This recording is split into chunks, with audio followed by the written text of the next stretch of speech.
Steam or anything? I have the other TeamSpeak he's in a lot. Let me go check real fast. Yeah, see if he's over there. I'm starting recording. User disconnected from your channel. Hold on a second. Fatal's gonna check to see if Rude Boy's over there. Oh, no problem. User disconnected from your channel. User joined your channel.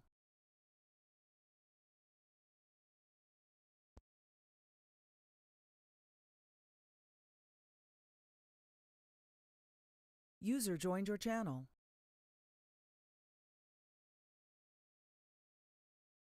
Is him or any of his friends over there? No luck. Bunch of homos.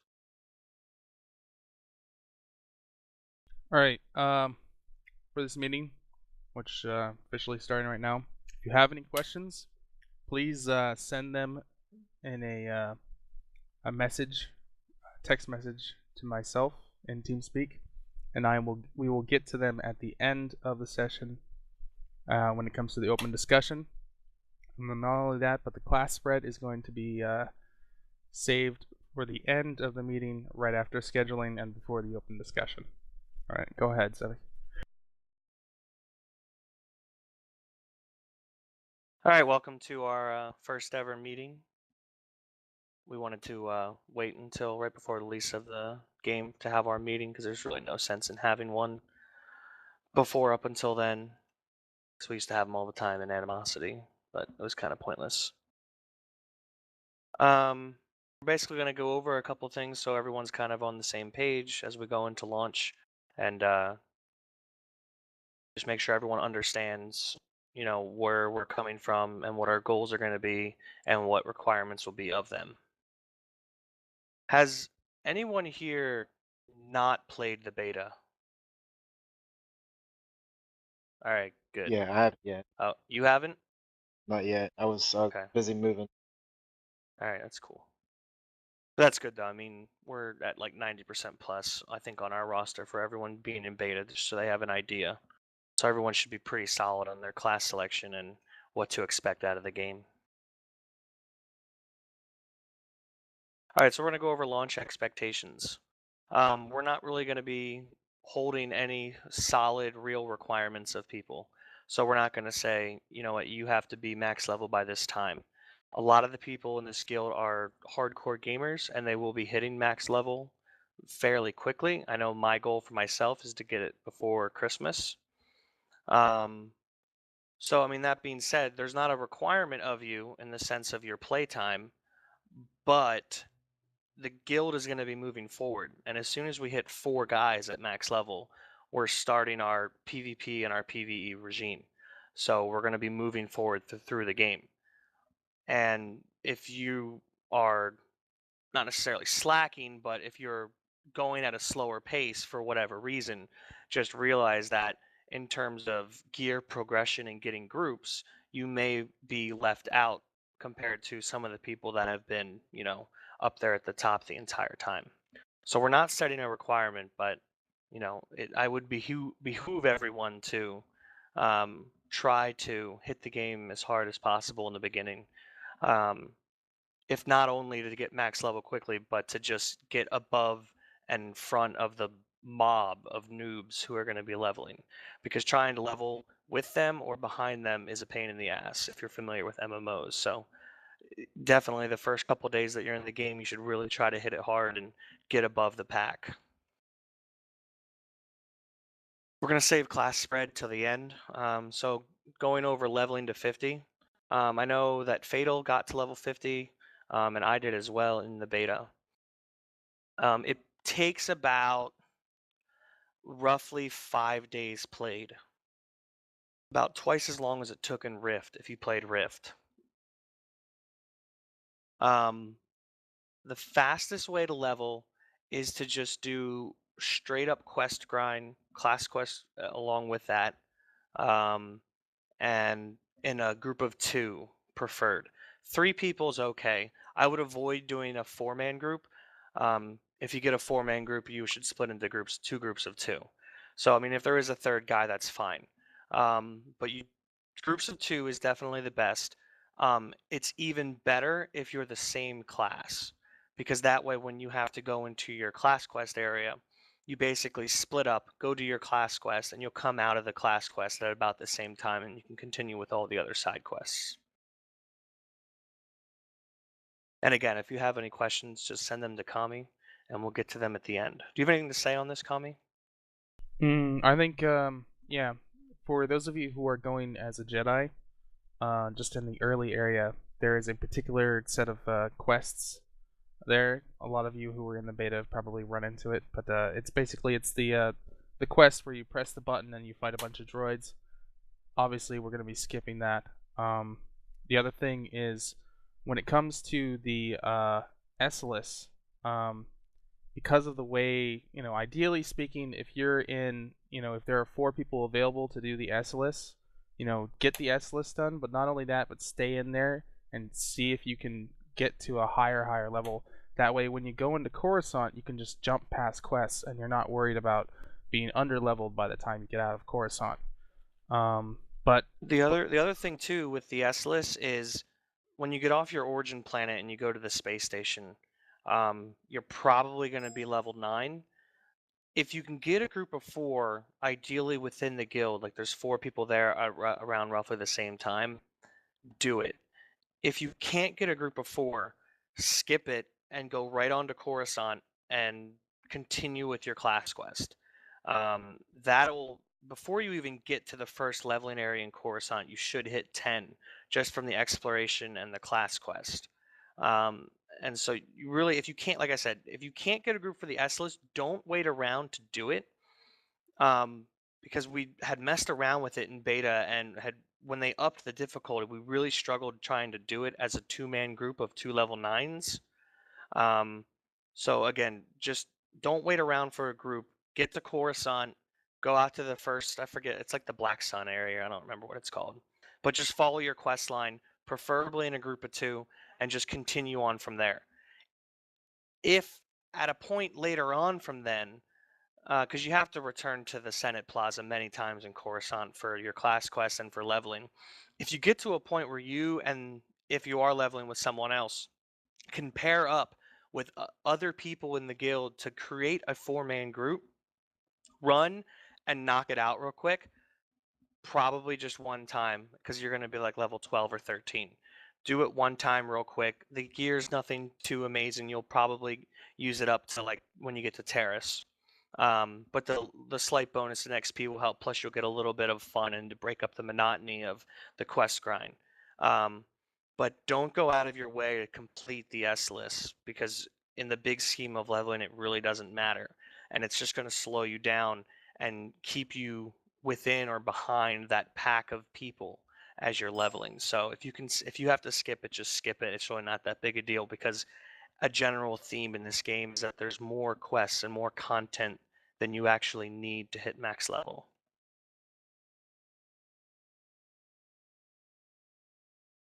Do you have anything else to say on that? Yeah, I'm gonna mention here that one thing we noticed in the beta was that space combat was surprisingly, it provided a lot of experience, and it's something that you can do solo while you're waiting for somebody. So don't just like throw away the space combat. It is designed to be a time sink for the MMO, but it does give you a lot of experience, especially if you finish up the bonuses on the actual space quests. Right. Ideally speaking, what you want to do is when you sit down for a session, you want to pair up with somebody to knock out a planet. So you're finishing up Coruscant and you're ready to move on to Terrace now, but you're by yourself. If somebody's not too far behind you, it is more advantageous for you because it's more worth your time to do it in a group of 2, because all the quest stuff is shared. So if you have to, it'd be better. You'd be better off if you waited until they caught up to you and use that time to complete solo content. So you're talking doing space combat, doing a PvP match here or there, and doing some crafting, catching up on that. Doing those things, you have to essentially do them anyways, or you should do them. And you can make better use of your time by just waiting for someone to get caught up to you and sit down together with that person and be willing to play for 8 hours and just knock out the entire planet. You'll gain many levels and you'll move way up ahead of the line where everyone's at in their leveling progression. And that's really the best way to take leveling, is to sit down and just knock out a planet right then and there and get it done and get it behind you.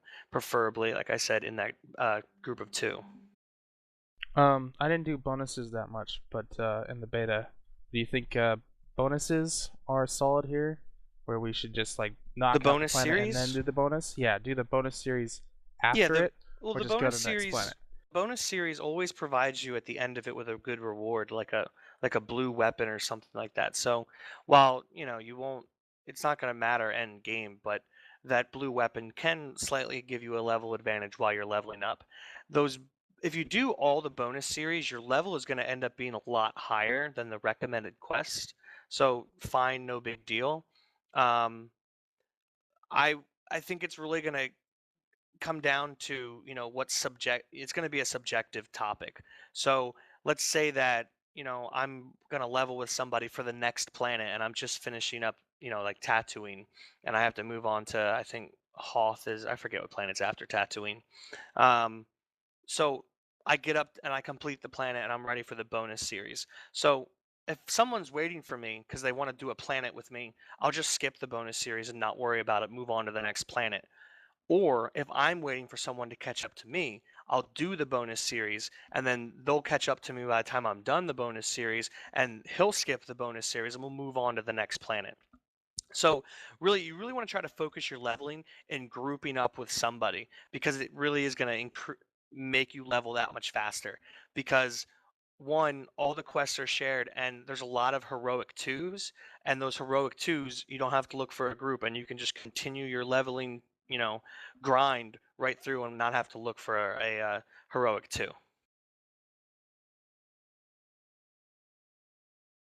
Anything else on that? No, I think we pretty much covered everything. At that point it just gets in the late game, but that's about it, unless there's anything you want to add. No, I mean, I think that's pretty much it. I will just say this so everyone is aware. When you get to level 50, you can't run the end game flashpoints until you complete the Ilum class quest. So just be aware of that. So, like, I think right before Ilum is Corellia. So after you complete Corellia and you may hit 50, don't like stop there and then just, oh, I'm just gonna start PvPing now because I'm 50. Continue on with your class quest and finish out Ilum, because you have to do that to complete the end game flashpoints, and that's kind of the beginning of the entire tiered system for the end game in PvE. So just make sure you complete Ilum. I would also recommend with the uh, the the Datacrons. If you see them when you're leveling, get them. A lot of them, though, you really have to go out of your way and climb up these pipes or run along some pipes or ride a balloon ride around the world, things like that. I wouldn't get them then and there. Just make a note of which ones you still have to get. I have the thing posted with all the locations on our forums. Just when you get to level 50, if you're one of the guys that got there quickly, you're going to be waiting anyways. Complete your Ilum, wait for people, and then pair up in a group of 2 and just run through and get all the Datacrons at the end. In case anybody doesn't know, the Datacrons are important not for the passive bonuses, but for the relics, because you use the Datacrons to get shards, and those shards will form relics. You get to wear 3 of them, and they provide really, really good bonuses. Alright, we should move to crafting here. All right, so there's a lot of really good items that can be crafted up to level 50 purples. They're not better than it's not the best gear in the game, but it is very good. And the most important thing with crafting is going to be the enhancements that you put into weapons and put into gear, because those become very sparse and hard to obtain once you hit 50, because you're no longer quest grinding, so you're not getting those random drops. And from when I was in the beta at 50, there wasn't really a huge selection to get some. especially if you want to outfit an entire set of gear. Not to mention, as you acquire new gear, you need more enhancements. So having people in the guild that can craft those enhancements on a moment's notice um, to make sure that your gear stays competitive is going to be pretty important. So, number one, enhancements are going to be very important. Number two, the gear that you can get out of crafting in some cases is going to be upgrades. If not for you, for somebody that's slightly behind you as they hit 50. Yeah. For right now, when we, I'm just gonna say this. If you do want to help out the crafters and you find like crafting gear or anything like that, like just mail it to me in game, and I'll put it in the guild bank, and we'll throw it to whoever needs it.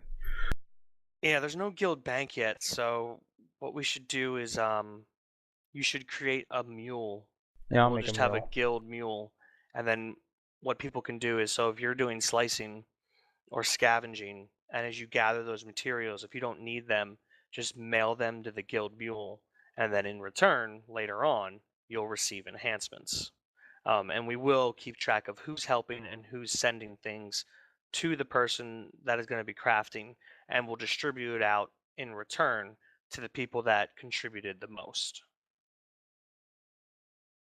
Um, so we do need to figure out exactly who's doing what crafting. I made a post on the forums about crafting, and there was a second post down, there was a really good chart, and that chart showed all the things that are needed with like lines drawn and everything. Can somebody post that chart in TeamSpeak, please, so everyone else can find it?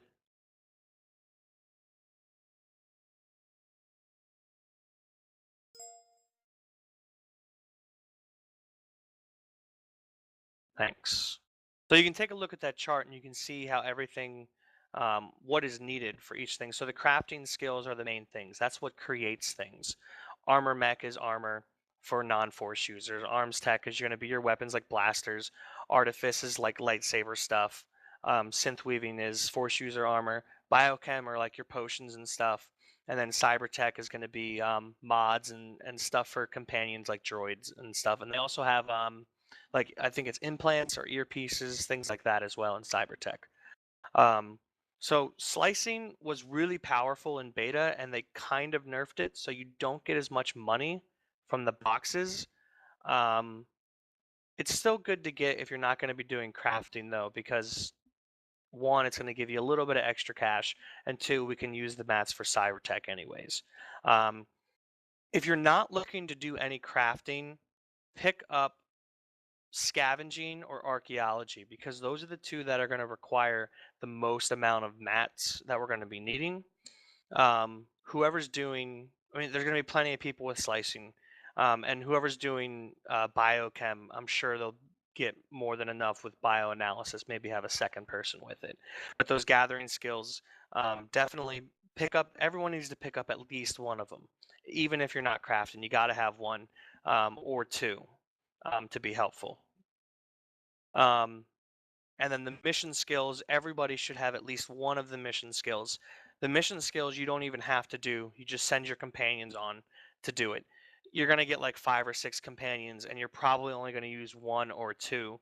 Those other companions are just going to sit there. The least you can do is send them on those missions. They'll come back with rewards for you, and those will be rewards to create things. And then you can just send those to the guild bank or the guild mule, and like I said, you'll get a return on your investment.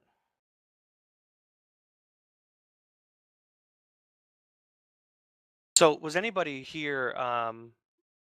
When I made that poll, I didn't, for whatever reason, allow to see who made what post. But who here was actually interested in doing the actual a crafting skill, and which one was that? Just type in the guild event meeting area in TeamSpeak. Just say if you were going to do one, which one was it that you were going to do?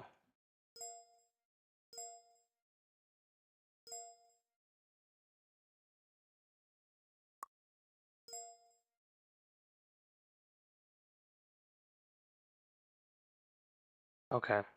User joined your channel.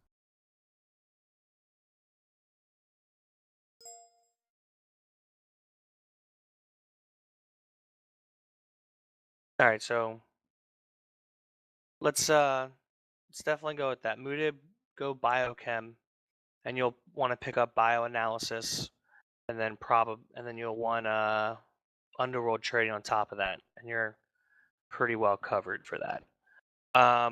Kami's gonna be artifice, that's fine. Scorno, go arms tech, that's cool. Don't slack and not get to max level when we need gear. Haha. Nez, synth weaving.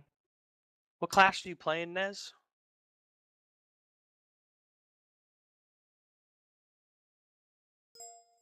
Okay, that's cool.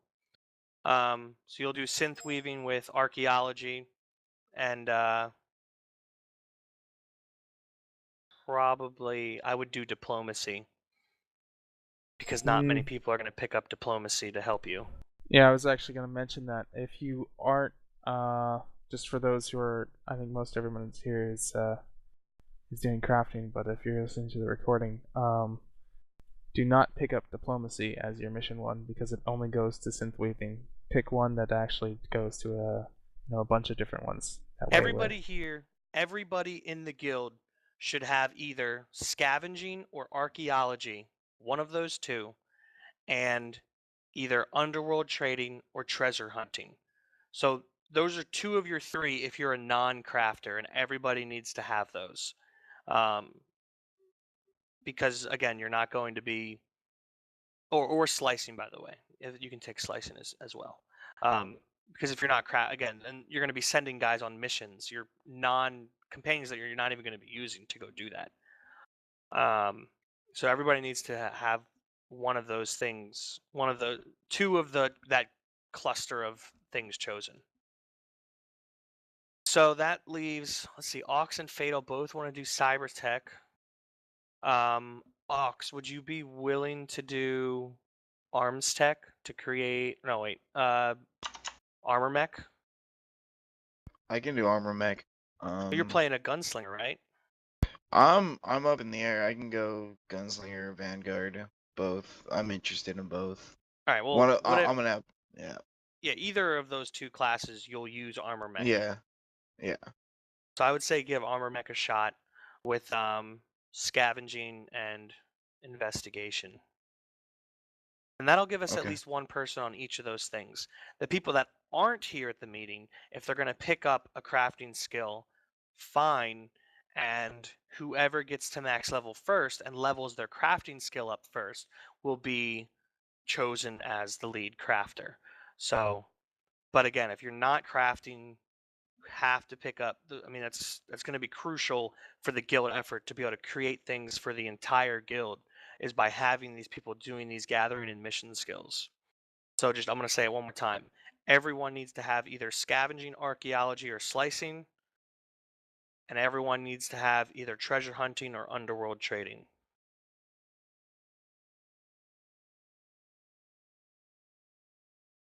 All right, we'll move on from that. Again, if you have questions, just send them to Kami. All right, class discussion. We haven't had everyone, not everyone has voted yet on that thread, but I have a pretty good idea of what everyone wants to play just because I remember that shit.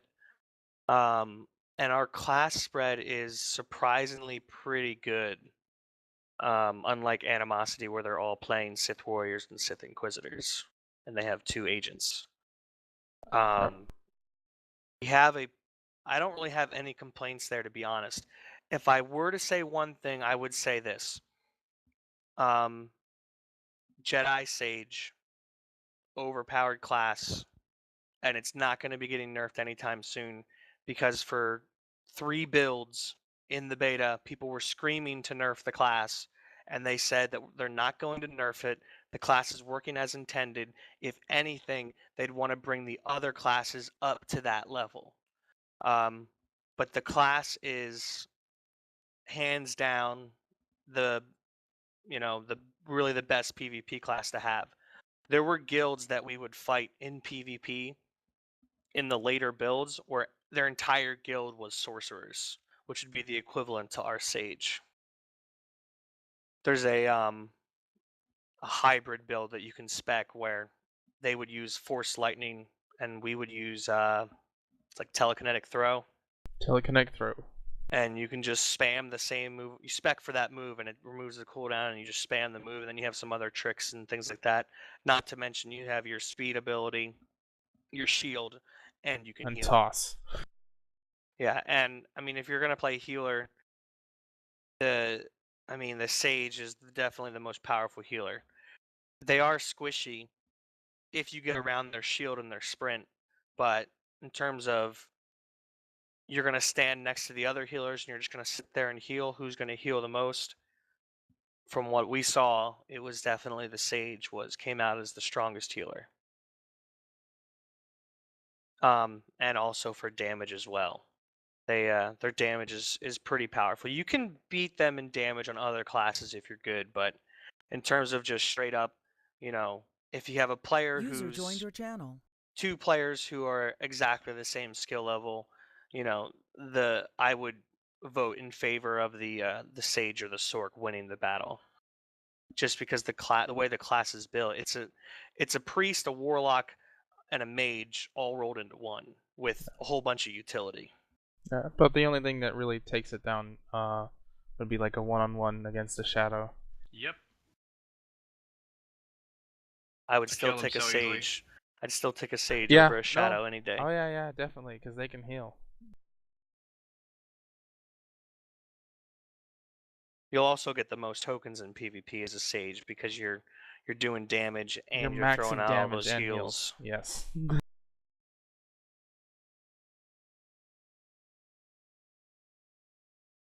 All right, so moving on to raiding and loot council. Raiding starts at level 50, hard mode flashpoints, and normal mode operations. Those drop tokens for tier 1 gear and tier 1 gear drops. So again, 4 people at level 50, and other than when we're PvPing, we're starting our gear progression. So those first 4 are going to be grouping up and going through content and trying to gear up. After that, once we get, we'll have 2 groups of 4. They can run hard modes. When we get all 8 of those first 8 on, we can start running normal mode operations. As the other players in the guild that are slower in their leveling pace make it into level 50, try our best to get everyone geared up. It's going to require a lot of playtime from them. And as soon as we're able, we're going to start running hard mode operations, which are I think the 16 mans. And we're going to, hopefully everyone saw the post that we made and you can read it. There's pretty much all the information there. We're going to be running Loot Council as our looting system, which is going to be me, Kami, and if we have any officers in the future, that group of people will be deciding when gear drops, who gets what gear. And that is determined by several different factors. Read the thread, it explains it all. We're pretty much going to be following the system to that thread that I made to a T. And most of the high-end premier world rating guilds use Loot Council system because it makes the most sense. It's not as fair as using a DKP or an EPGP system in the sense where, it's like everyone gets a fair shot at some point in time. But using Loot Council is going to be better for our progression because we're going to gear up that main tank first. We're going to gear up those healers first. And then once we have that, we're going to start gearing up, those DPSers that are putting out the most damage, that are there for the most of the raids and things like that.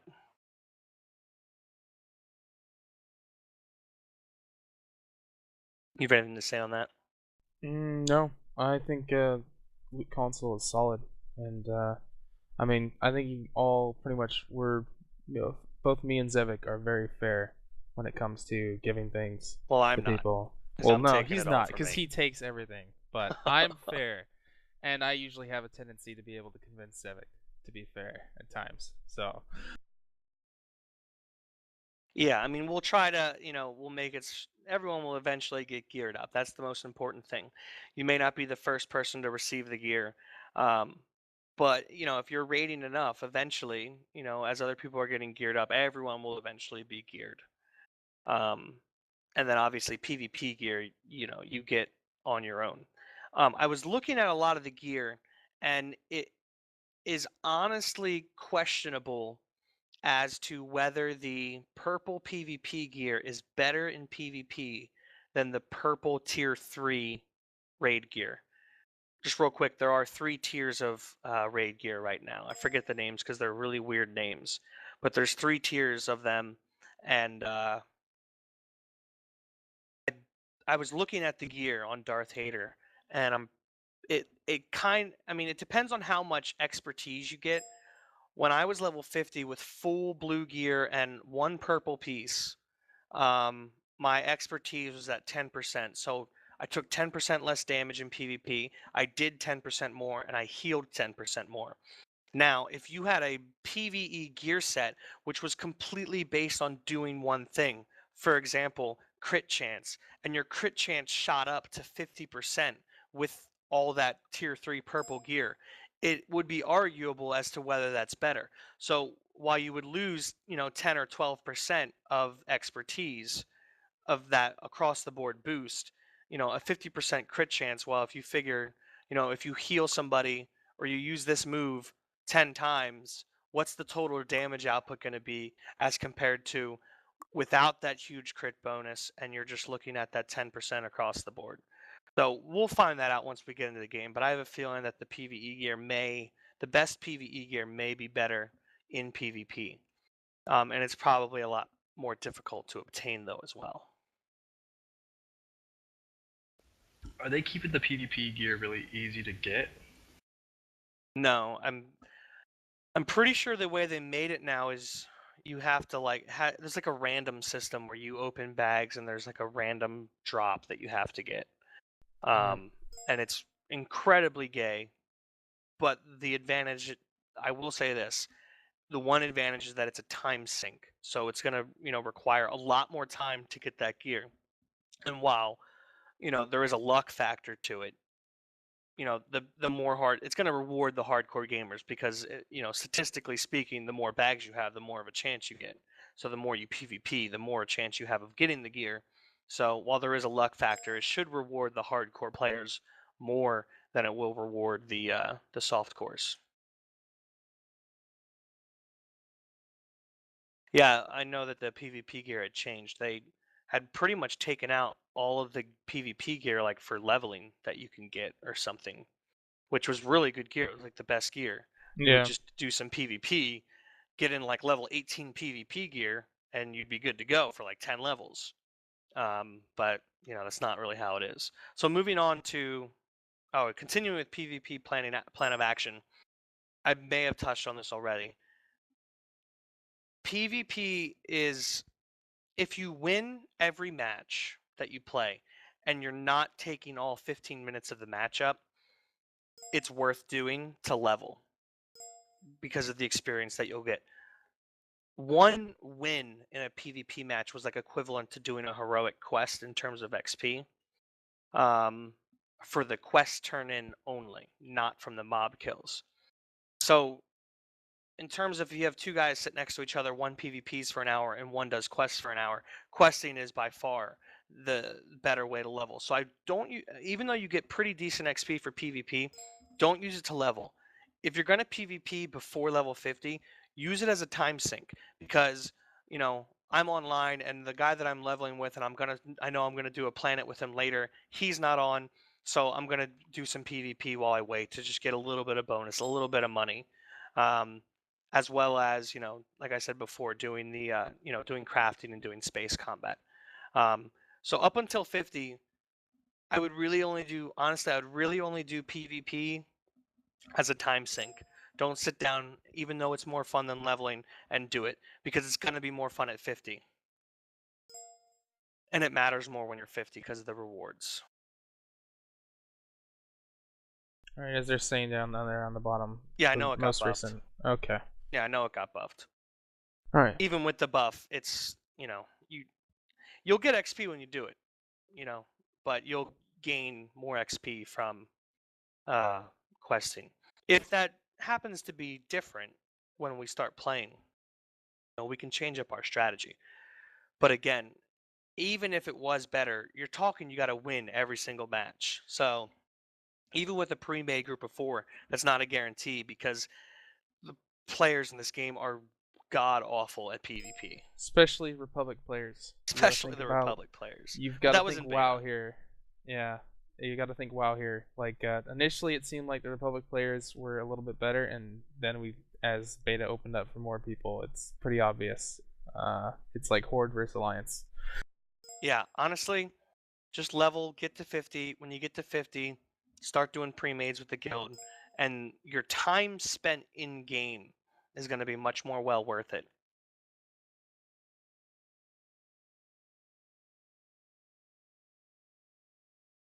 All right. Scheduling. We should probably get that done over with. Right. So I think the majority of our guild is East Coast or Central. So most likely when we talk about trying to get everybody on for a scheduled PvP night or a scheduled raid night, most likely we're going to be looking at doing like a 8 or 9 Eastern till like midnight Eastern is probably going to be what our setup is, and that can be that I'm talking weekdays right now because if you go on the assumption that most people work 9 to 5 or something similar or close to that, that schedule should work with most of us. And then most likely what we'll do is we'll have weekend plays where like on a Sunday afternoon starting at 1 o'clock, go in and do an operation and work towards that progression. Or like on a Friday night for 5 hours, get everybody on, group up into multiple 4-man groups, get Midnight Squadron in there to do the same exact thing, and the chances of getting into a match with more people that you can organize with will go up. Also, you have Battle for Ilum, which is the open world one. I haven't done that because it hasn't existed yet. I did run through the zone. It's a gigantic zone.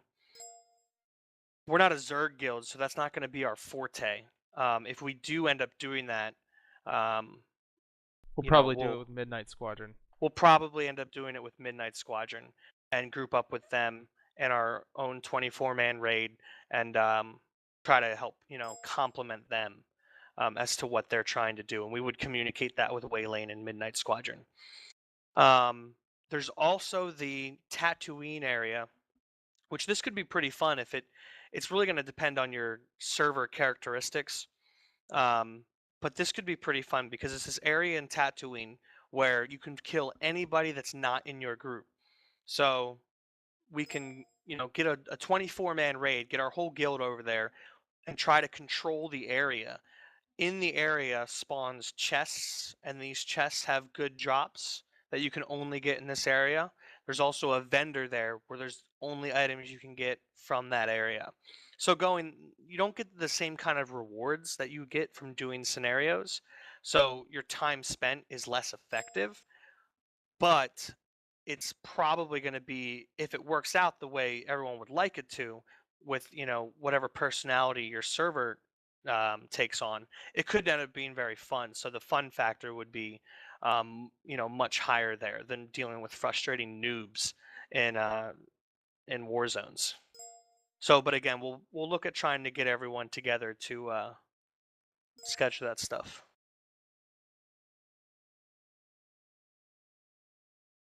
Another thing here, as people are asking who's going to be here at 4 a.m., I will make a thread for it for the individuals who are going the long haul during the week, which basically means you'll be staying up, no work, no school, no family. Yeah, that's me. And yeah, and oh, I already got my 24 yes, a case pack of of Monster. Dude, I've got 24 pack of Monster and a 8 pack of oatmeal cream pies. I'm good to go. I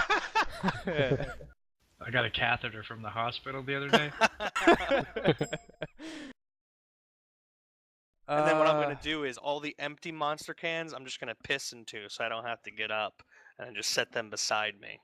Yeah, I got a Once the bottle. room starts to stink, I'll get rid of them. I've already installed the toilet. I'm sitting on it right now.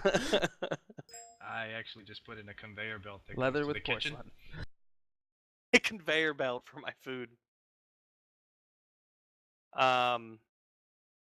Shit, I was gonna say something. Oh, somebody was asking about guild stuff. So the way I understand it, and from what I read, is, and I'm sure some of you faggots didn't, with all the warnings that I gave, didn't go on and make sure that the account that, and Kami was one of them, the account that you pre-ordered was attached to the off. guild. No big deal, because you should be able to choose the server you're on. If not, that's really gay and it sucks to be you and you're gonna have to wait till release. But you should be able to choose what server you're on. We'll find out what that is. As soon as we find out, we'll post it in the forums. We'll post it on TeamSpeak, and get everyone on the same server and start rolling. From what's supposed to happen is they're supposed to import our guild directly into the game. So does that mean when you create a character, it's going to be attached to the guild? I don't know. I don't know if we have to make it or not. But they're supposed to, what they said, import the guild right into the game. So that's all they said. I don't really know what that means.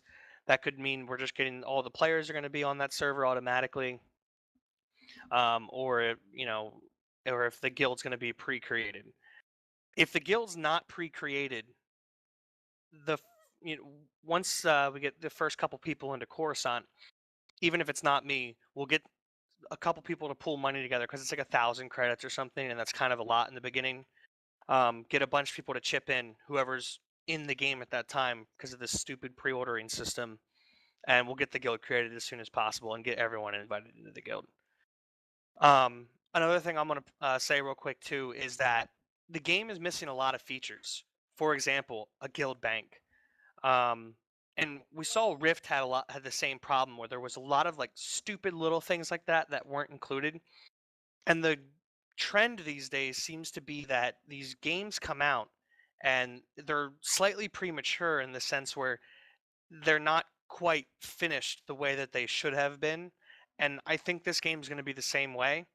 And so, to break the cycle that the gaming community has seen for the past, since WoW released, of you play a game, you play it for a couple months, it sucks, you move on to the next game.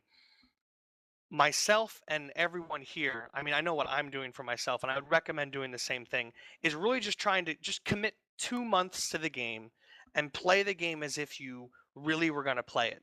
Get to max level and really experience the game, and don't, like, while you're leveling, oh, this game's really not that good, or whatever. Play the game, get to max level, commit 2 months to it, and see what kind of patches they roll out. One advantage to this game is that it's funded by EA and BioWare, so you know that there's going to be content coming. So a lot of the things that we're looking for, guild banks, guild ships, arena system, a lot of these things I'm sure will be coming. They're just not here yet. Outlaws Den. The best thing we can do is just get ahead of the game right now and be prepared when they release these things.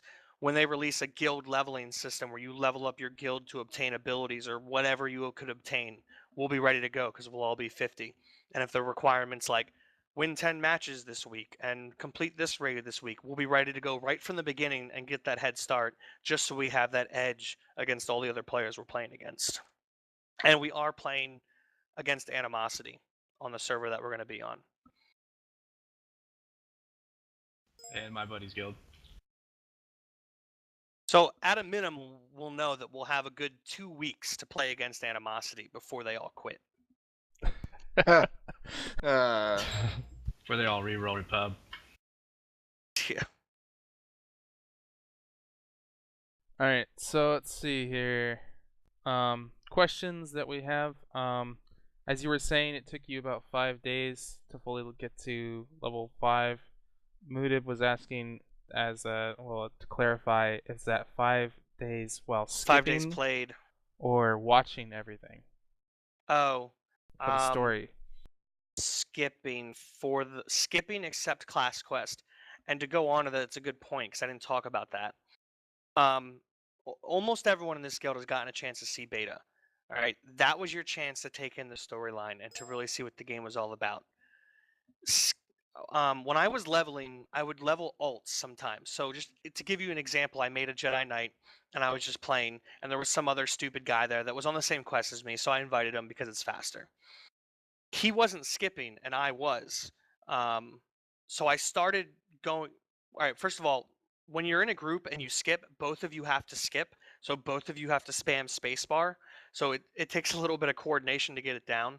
But once you get it, it's fine. So anyway, this guy wasn't skipping, and I could tell because I would skip through all the content, and then the guy just stands there for like 3 minutes while the other guy, idiot, is finishing his conversation.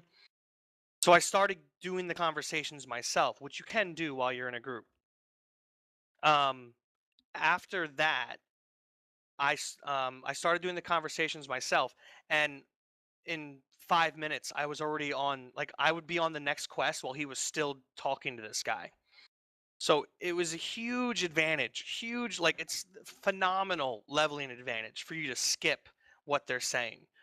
My recommendation, and this is what I did when I leveled to 50, was I skipped all of the side quests because it eventually is the same shit as any other game, but just voiced. Like, go get these 10 furs for me and kill 5 orcs. There's no orcs in this game.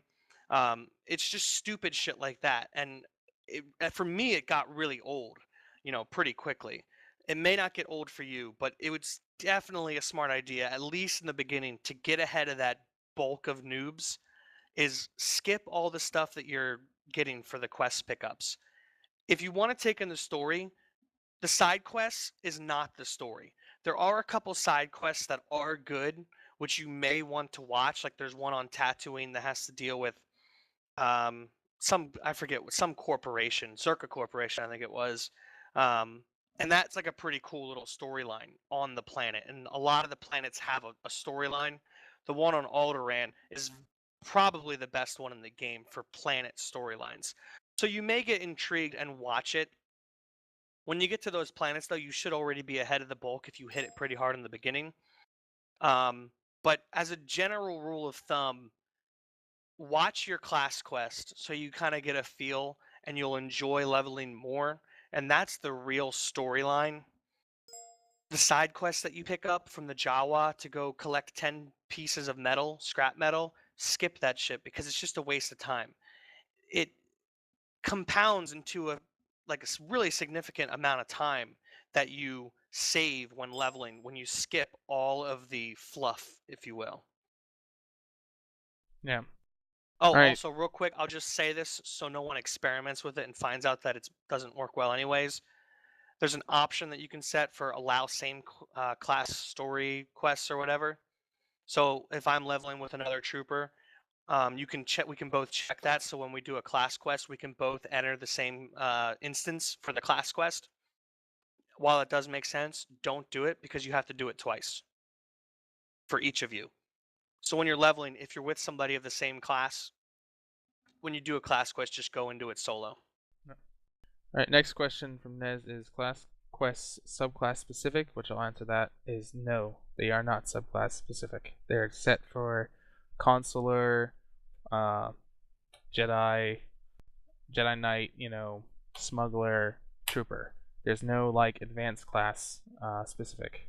The advanced stuff. class has nothing to do with anything but your skill trees and your abilities and what weapon you can use. All right.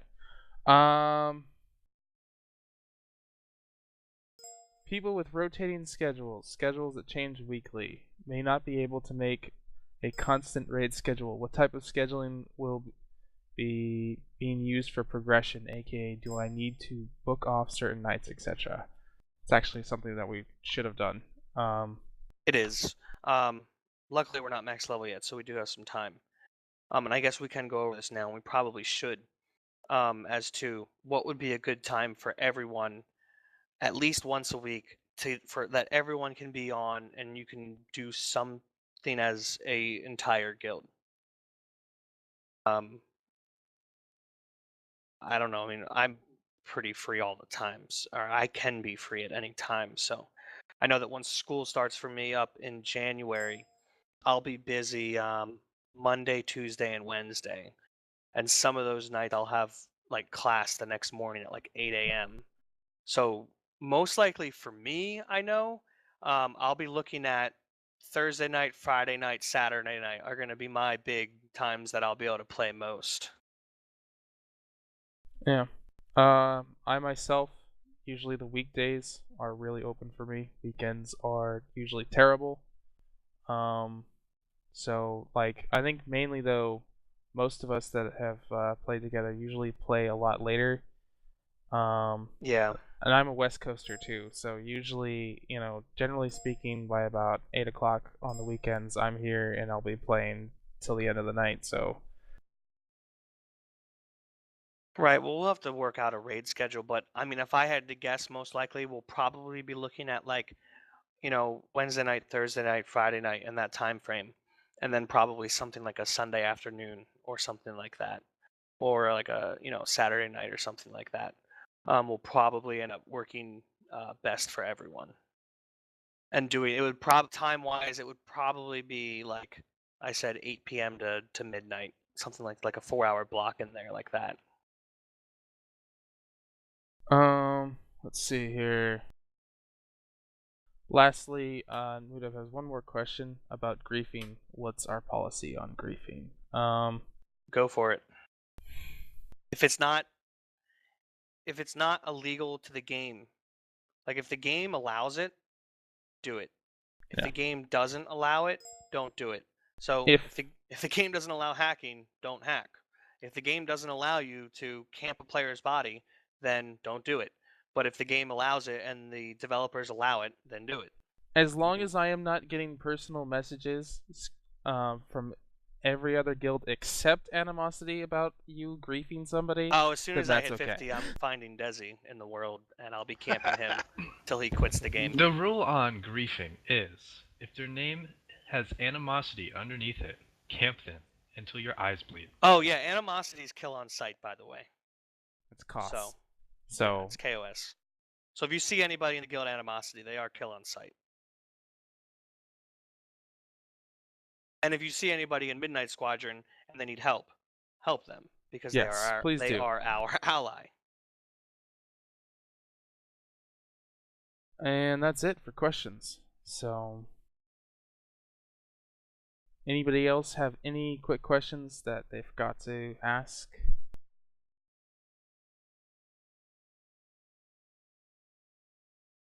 Anyone have any info on the release of emails? They just yeah, said it's they're up going to top. email you. What'd you Yeah. say, Fatal? There's a post. There's a link up top before it started. I posted there. It's on the MMO site. There you go, right there. What does it say? From Stephen Reed, FAQ answer. Emails for early game access will go out in a series of waves every day. We'll keep you up to date via forums/Twitter. An early game access invite wave would be a large number of emails. We'll send a series per day, spaced throughout the day. Other reminders, forums will be back up in early access Tuesday. Guild placement happens Monday, that's tomorrow. Questions from Twitter at this point. Do you have any clue about what the average person can expect in days of EA or Early access. of the waves early access? Yeah, there's no average person. I think most people will be happy though. Blah blah blah. Yeah, honestly, I mean, connect your email to your phone or sit on your computer and hit refresh. But most people, I think everyone in the guild pre-ordered, right? Did anybody not pre-order that's here? That'd Most be people very ordered sad. within the first couple of days. I was asking what day people ordered on. I'm the latest so far at the end of July. I was Yeah. August 2nd, so you got me beat. So we'll probably all be in within the first 2 days, I'm sure. Well, what do you think? How many they're gonna be releasing on early access? Well, everyone that pre-ordered is gonna get in. So Well, yeah. You think it's gonna be like 500,000? You think? I'm really hoping that it's if you ordered in July, you get it on Tuesday. If you ordered in August, you get it on Monday or Wednesday. I'm sure they'll percentage it out, like how many people total pre-orders, and Yeah. they'll percentage it out. All we'll the wanna make it an hardcore, even split. all the hardcore guys who pre-ordered like within the first month of when it became available have probably gonna get in on the very first day. Right, Mudib is correct. Where the majority of people that pre-ordered did it, around in between the launch date announcement and the last beta. The biggest chunk is right there. Because remember, 99% of gamers are casual, and they're not going to pre-order the day the game's announced. Yeah. What do you guys think for 3, 4, assuming this game gets huge, which I'm sure it will, that a lot of the casual people are going to be rolling Republic. Doesn't really change anything. That's why we decided to go Republic, to be honest, was better queue times in PvP and better But, I mean- competition.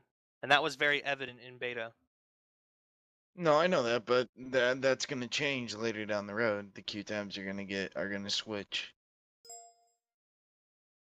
I don't know if they'll switch. Well, I don't PvP know, I think they servers, yeah, will. like you said, the PvP server times for Republic are much lower. They're instant. For Imperials, they're going to be like 5 minutes. And that in turn transforms into, if you're hardcore, you get better gear. Yeah. Faster. I mean, generally, yes, we understand what you're saying. The Imperials will probably eventually get their gear since they're hardcore enough, but they're gonna have to wait longer to get it before you.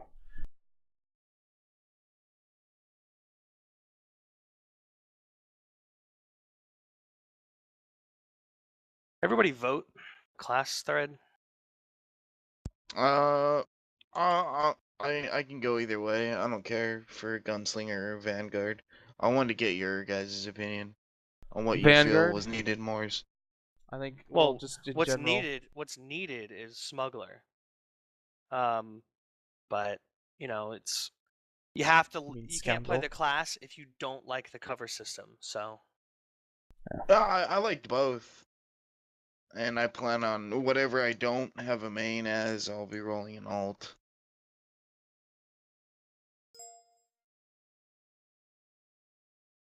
No, he's not here. Have we paired up our leveling partnership?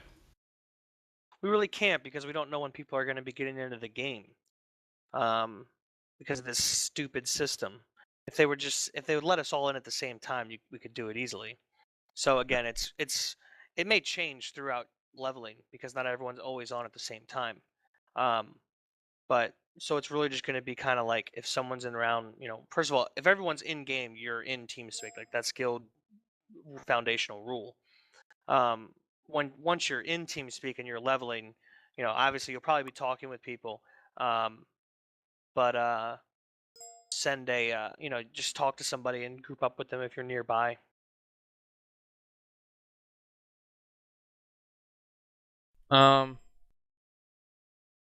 See, I asked for the original launch day off for work because I figured everyone would be getting in by Thursday. So I asked for that day and then Friday after that off to be off as well.